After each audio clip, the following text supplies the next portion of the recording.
show starts in 3, 2, 1, go. Good morning, CaneSport. It's June 21st, 2021, and we're taking a look at the news of the day. I'm Gary Ferman, the publisher of CaneSport.com with managing editor Matt Shodell, as always. And man, these visit weekends, Matt, are just insane this year. I mean, really the whole week was kind of a whirlwind between the 5-star challenge and the visit weekend and all the comings and goings of recruiting, and the way that everything's just being condensed into a month this year. I mean, it's great for people that like action and constant activity on the website and all kinds of stories left and right. Just really exciting. So let's take a few minutes to talk a little bit about what has been going on, what's on the website this morning, and what people have to look forward to here today. And man, I guess we might as well talk about the visit weekend a little bit, which netted 2 commits this weekend. One I would classify as absolutely huge, and that's cornerback Kamari Rogers, just because he's so highly regarded and it's such an important position on the football team. So let's talk about that one for a minute. Just did a spectacular job of recruiting there from start to finish, really over the last month, by Coach T-Rob and DVD. Those two, Matt, to me, are shaping up as almost like a dynamic duo for Manny Diaz right now. Some great recruiting going on by T-Rob and DVD, jumping in there now as cornerbacks coach, working in tandem with T-Rob on some of these DBs. They're really having a lot of effectiveness. Yeah, I mean, Miami doubled its number of commitments, right, in one day. So can't argue with that. But yeah, I mean, Kamari Rogers, obviously, 4-star. I mean, everybody thinks this guy's going to be a future star. And yeah, T-Rob did a great job with him. I mean, T-Rob's sort of the guy with the track record, right? I mean, even though DeMarcus Van Dyke's the cornerbacks coach, they work in tandem. DVD, obviously, it's his first year in a really major coaching position. I think he has a very bright future as a coach. Getting a guy like this will make him look a lot better also. And, of course, Kamari's teammate is Landon Ibieta with the Bootleggers. They played together. So, getting both those guys on board. And I think Ibieta is a guy that probably is underrated by a lot of people because maybe he didn't have a huge offer list, and like LSU, Mississippi State never offered. But, I mean, I think this kid's going to be really good. And, you read the story this morning that we have up with his coach, and, the coach compares him to like Antonio Brown. The kid compares himself to Wes Welker. But, I mean, you get the idea, right? And he played last year with a couple of injuries. That really slowed him down, but he's a 4.4 kid, low 4.4, pretty consistently kid. Really, really good work ethic. You look at the strength numbers we posted from the coach today. I mean, he's going to be really good. So it should be a pretty exciting morning, and it was a pretty exciting Sunday for Miami fans. Well, the Rogers commit's been coming for a while now, and we saw that one coming. I wasn't sure going into the weekend whether they would take the Ibieta commit this quickly when you consider like some of the other receivers that they're recruiting and the numbers that they're playing with. But I think when push came to shove and he wanted to commit, and when you factor in the low number of commits right now on the board, that it made sense for Miami coaches to jump on board with Ibieta and put him in this class.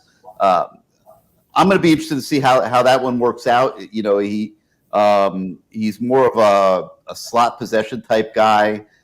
So we'll see how that plays out. Looking into the future, but definitely progress in getting that commitment list building now and trying to build some momentum in recruiting. And the job that T-Rob is doing, like we said, is really phenomenal. He's always been a real deal recruiter, no matter where he's been, and now he's bringing that to Miami on Manny Diaz's staff, and we're seeing it really, really pay dividends. And another place that we saw it pay dividends this weekend, I thought, Matt, was in the recruitment of Nick Cole, the defensive back, another 4-star kid from the state of Georgia. T-Rob was really pressing him to commit this weekend. Before the weekend began, Cole had been telling us that he's going to take visits in the fall, that we probably would not see a commitment from him this weekend. And even though he didn't commit, he was making some noise that it clearly was something that maybe by mid-July might be on his radar. He's got a birthday coming up on the 12th of July, and even though he might not be finished with all his visits, he was suggesting he might commit. And what I read in those tea leaves is that Miami made a pretty strong impression on him, and T-Rob's doing a heck of a job recruiting him. And if he does commit in mid-July, there's a pretty darn good chance it's going to be to the U. I mean, I'm not going to go that far yet because, if a kid commits on a visit, it's one thing. But, Mississippi and Florida are not going to just give up and roll over. Florida in particular might be a little tough. I mean, the kid's in Georgia. So, we'll see. I mean, I've gone through this enough that, a kid leaves a visit, they're always wowed. I mean, they love Miami. But then, if they don't commit within the first few days, it gets iffy with top kids. It just does. Like, that's just the way it goes. So, yeah, if the kid had to sign today, I think Miami's in pretty good shape. But I've just seen this so many times where, these other schools, they can gang up in Miami. And, there's a lot of negative recruiting against Miami right now, right? I mean, they haven't been that great. So we'll see what happens. But yeah, it was a great visit. It certainly Miami put his best foot forward.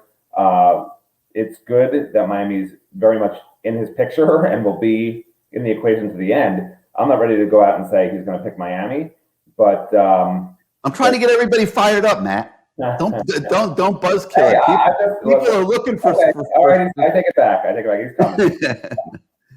No, I mean, I agree with what you're saying. You usually do get an initial euphoria coming off visit weekends, especially ones that are as special as getting to visit Miami and eating steak and lobster on the beach and going to the the restaurants and seeing coaches and other recruits diving into the ocean and all those kind of things. Yeah, I mean, Miami visits are great, have historically been great, and kids love them. So, you do see that euphoria. But this kid in particular, I'm just reading between the lines. It kind of struck me as somebody who really was recruited really well this weekend by T-Rob and DVD. And, it'll be interesting to follow that one here and see if he does commit on July the 12th. All right. So you mentioned that Miami hasn't done phenomenally on the field for, several years now. No, no argument there, obviously. But the one thing that I'm seeing in this recruiting cycle, and I've mentioned this before, is an effectiveness of the staff and the coaches in putting an emphasis with the kids on the people in the program.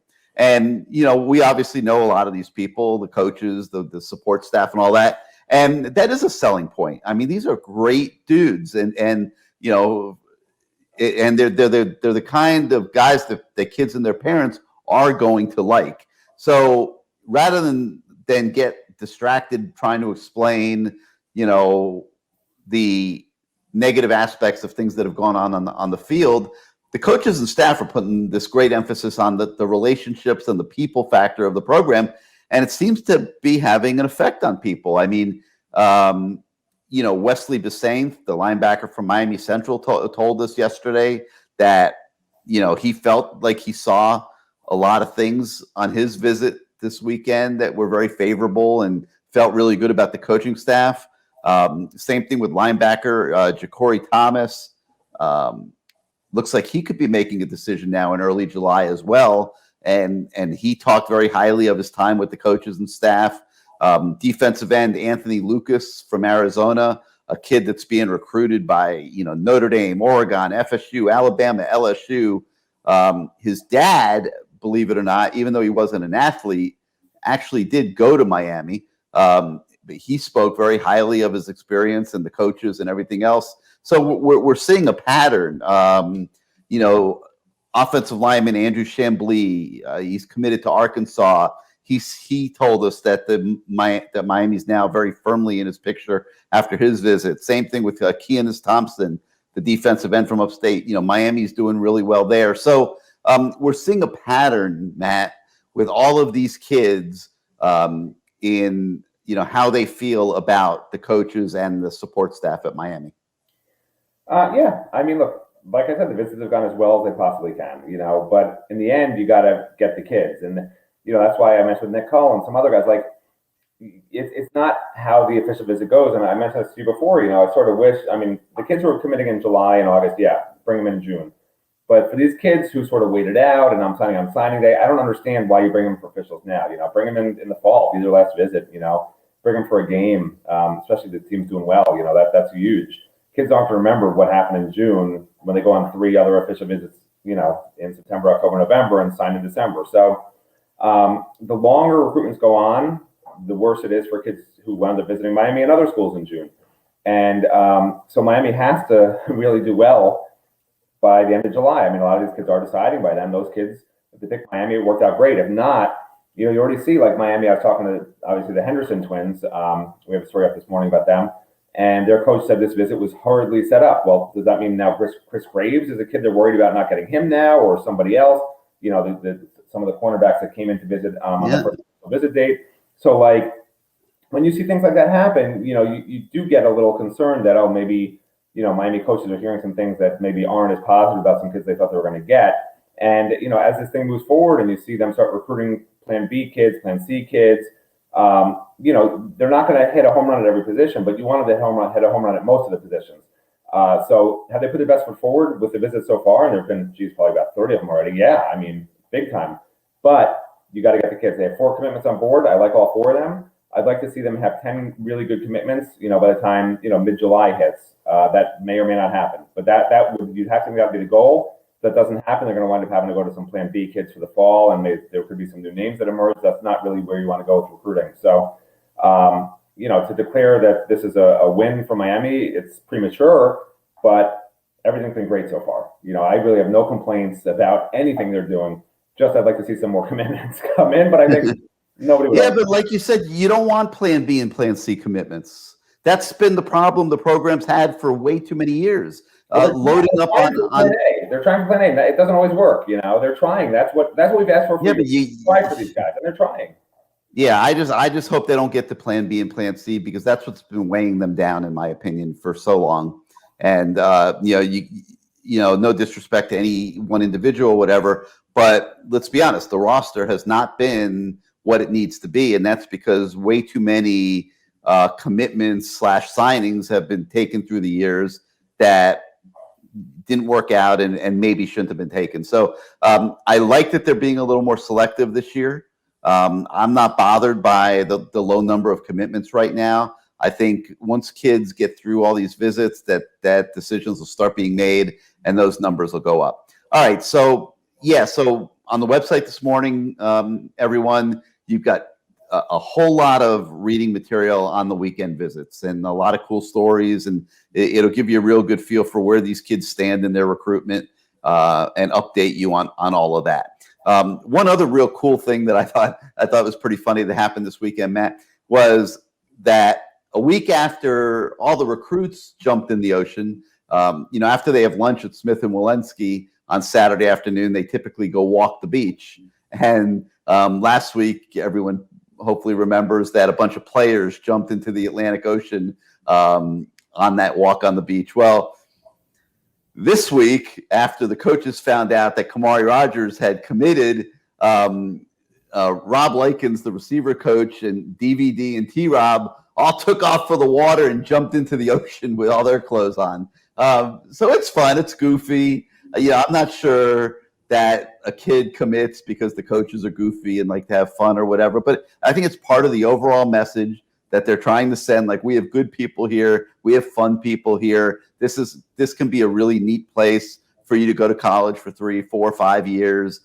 Come to the U. And they're carrying that over week to week. And this was just one way they did it. And then the other thing I saw, which I thought was kind of goofy, was the video of Manny Diaz playing the electric guitar in his kitchen, and everybody, singing along. And that was kind of funny and not something you see all the time. We could almost put that in a head-to-head matchup with the video that went viral this week of Mac Brown doing, I forget what they called it on TikTok. I don't know if it's called the dip or whatever, but he was like changing shoes every frame and that sort of thing. But Manny held his own on the guitar. I mean, I don't think he's, gonna be opening for Bon Jovi or anything, but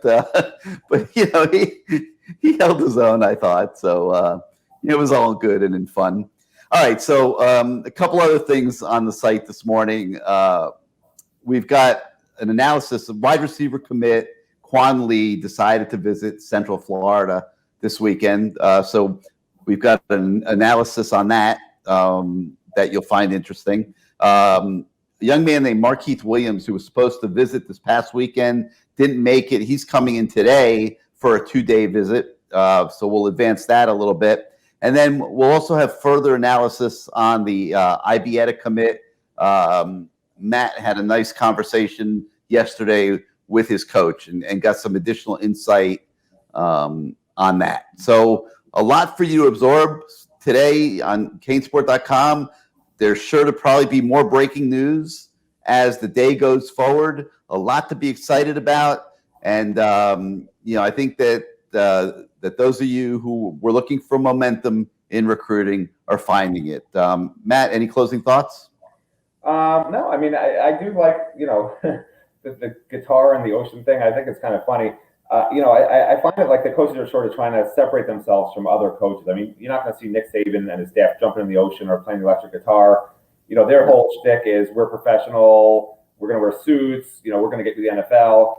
Miami, obviously isn't quite at that level yet. And I think they're trying to separate themselves a little bit. Like, we're the fun coaches. You're going to have a great time, and we'll get to the NFL, right? So if they can do both those things, I think that's a win-win. Right now, they got the first part for sure, the fun part. Now they got to get the, we're going to get to the NFL part, and I think that'll really help.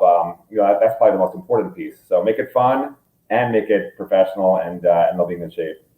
Yeah, the video I saw of Nick Saban was him just riding in a car with Isaiah Bond, Isaiah's family, his wife, Miss Terry, in the back seat. Everybody, relatively mellow, and Isaiah was just like doing a selfie video around the car, kind of thing, like nothing crazy. And you're right. The different coaches have different approaches. With Nick, you're typically going to, get all business, and they treat their visits, very businesslike, and I've heard it even gets to the point, where they have like business plans for every kid and that kind of thing. It's it's a very thorough job. Different approach. I'm sure Miami does a lot of the same type of thing in between all the fun, but they try to make it a little lighter, a little bit more fun for the kids. Not can't really say what works better than the other. It's just different approaches, different strokes, different folks, and that they take towards recruiting.